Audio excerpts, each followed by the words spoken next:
Welcome to the 12 Ronnies podcast, and today we are joined by an old friend, John G. Courtney of Boardroom Advisors. And John, how are you today? I'm fine, thank you, Jake. John, Boardroom Advisors, just give us a quick rundown of what Boardroom Advisors does. Okay, part-time executive directors for growing businesses. So that is funded startups, scale-ups, and SMEs. And the sort of directors that we do are the generalist type. So ops directors, strategy directors, commercial directors, managing directors. Actually, managing directors is our biggest piece, and also non-exec directors. And you're offering something quite unique in response to the COVID or coronavirus lockdown. Boardroom Advisors are offering some diagnostics, I believe. Yeah, so we've had a diagnostic, a self-diagnostic. Now, what we've decided to do is to widen this out, to make it free for everybody, at least till the end of June, possibly later than that. But with our regional directors interviewing people for the diagnostic, so doing it with professional help, as it were.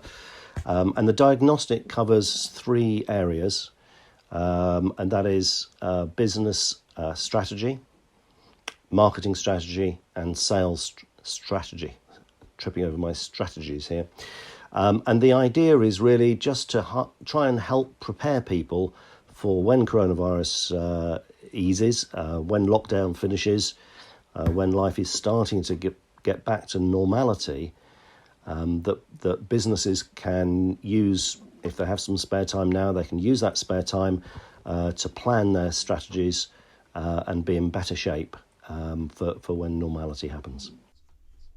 It's really, really useful. I mean, I've been talking to various businesses over the past 2 weeks. One of the things that has come back is that businesses that aren't preparing now are not going to do very, very well. So this is a great opportunity to engage the brains where you are, or with Boardroom Advisors, to prepare for the eventual lifting of the lockdown. What do you think the landscape's going to be like, John? Hey, listen, it's tricky to know, isn't it? None of us have been here before. I guess the main thing about having, we've got some old wise heads in our team. We've all been through a few crises before. I was obviously around in 2008. Don't tell me I was around in 2014, Jake. But we've seen a few. We've seen a few before. If history teaches us anything, it is that things not only come back, but come back in some ways stronger and better. So I think there's always a positive message. How long things take is really difficult to tell. Because this has been so quick happening, it could well be quick coming out.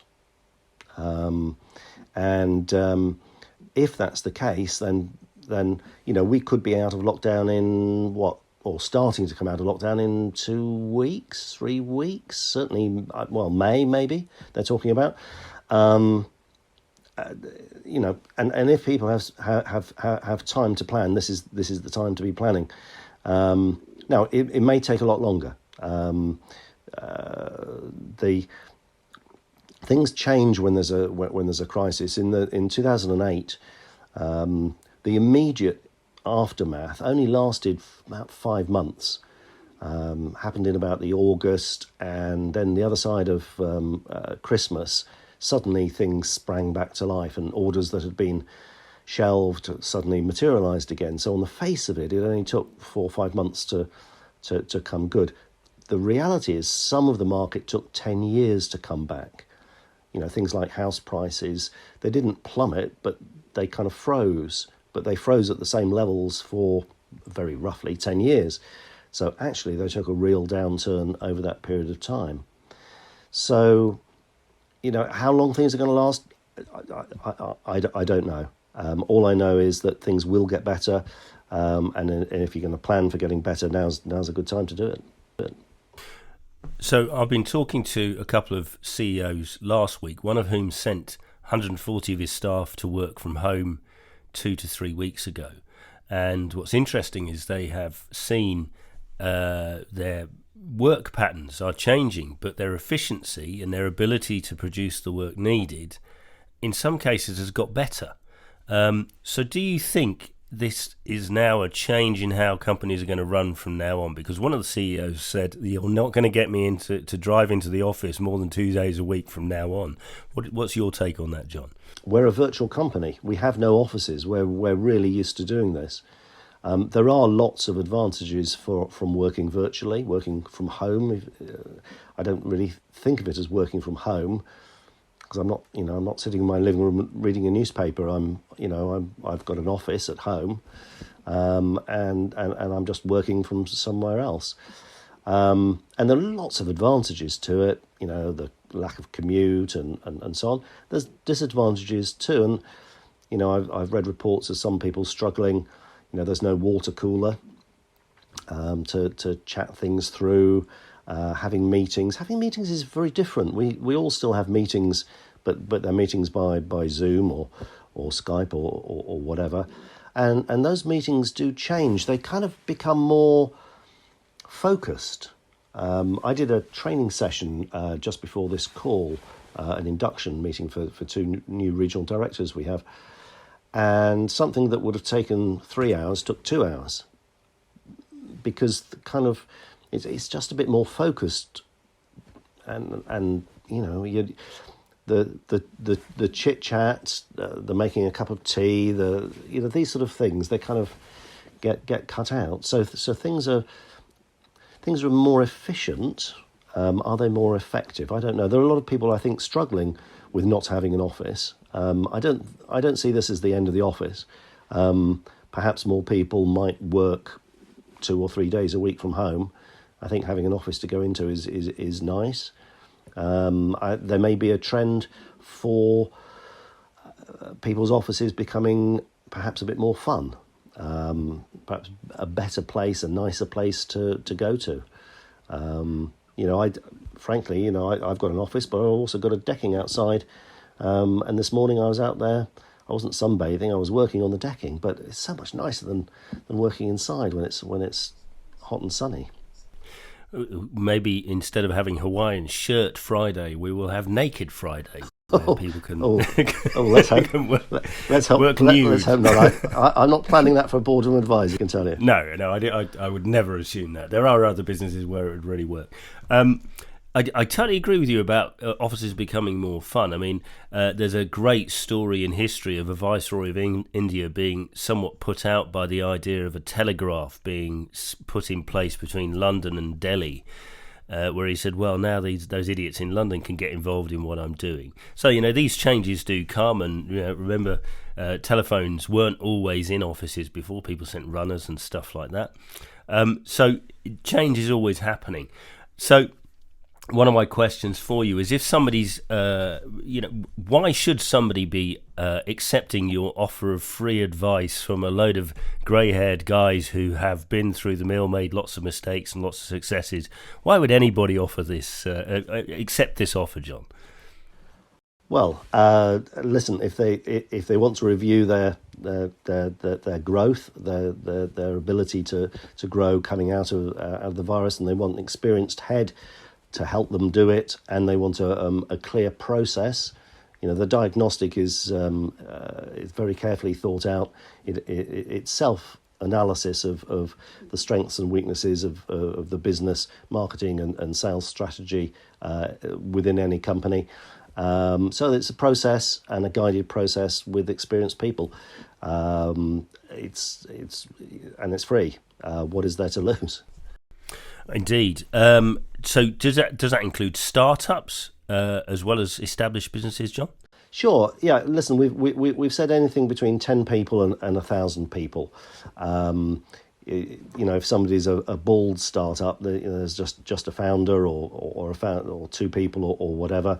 That's maybe a little small for our diagnostic to be as effective as possible. So, Small businesses, yes. 10 to 1,000 people, and any sector. Any sector at all. That's really good. So these regional directors that you have, they are very regional. So I'm down in the southwest of England. There are regional directors from Boardroom Advisors. I have to admit, everybody, I have met one of them at least. Very nice chap. So they are people who know your area, or at least will know what the industrial landscape, as it were, where you live. That correct, John?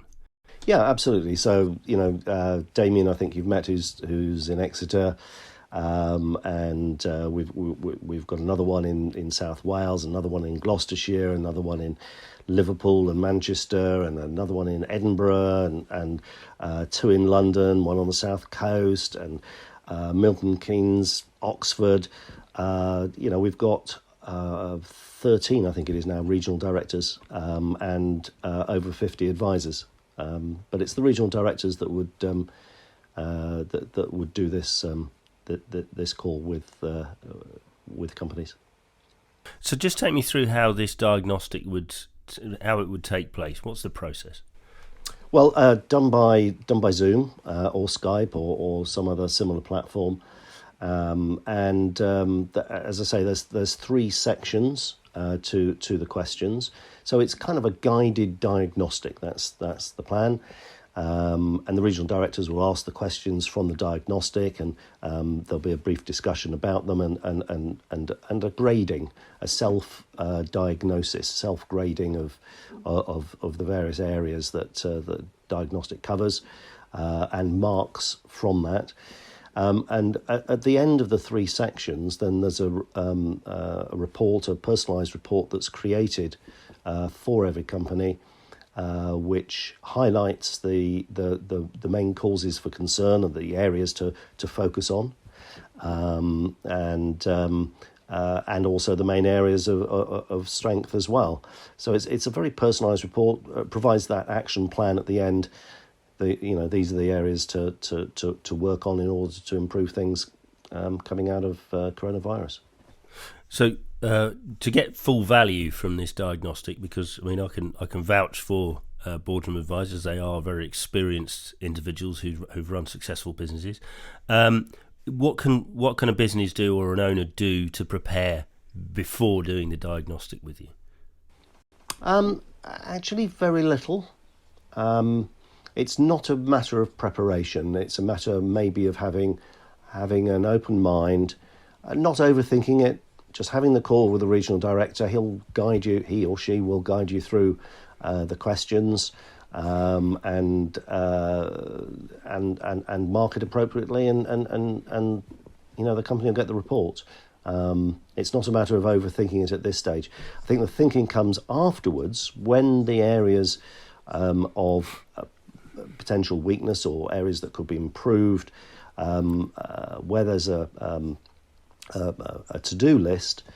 That's when thought really needs to start to happen.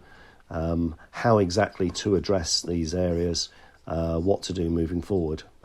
So it just highlights the areas of strength and weakness, and gives an overall picture as to what sort of shape any company is to grow going forward. And the action points that come out of the report, they're actual things that somebody like me could then look at the list and say, right, I've got to do the numbers 1 to 10, got to do these ones first, then the next ones, and the next ones. It's like that. It's a prioritised list, Jake. Yeah.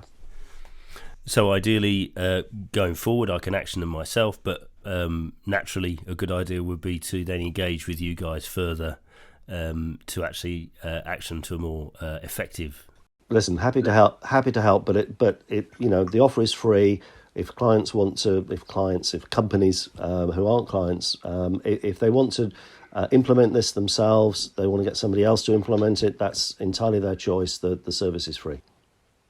Okay, so where do I find out, or where do I contact you and Boardroom Advisors to begin in the process? Okay, that's easy. Just go to the website, which is boardroomadvisors.co.uk, and it's advisors, not advisors. Boardroomadvisors.co.uk, and right bang up the front of the homepage, There's the diagnostic service. It's in a gold box. It's easy not to miss. John, that's absolutely brilliant, and I will be taking you up on the offer. So anybody out there, I thoroughly recommend John and his team. I have worked with John on previous occasions, and there is also another podcast that I did with John at the Like Minds Festival on our platform. So, John, thank you very much, and wishing you great success. Jay, thanks. Nice to speak to you again. Take care.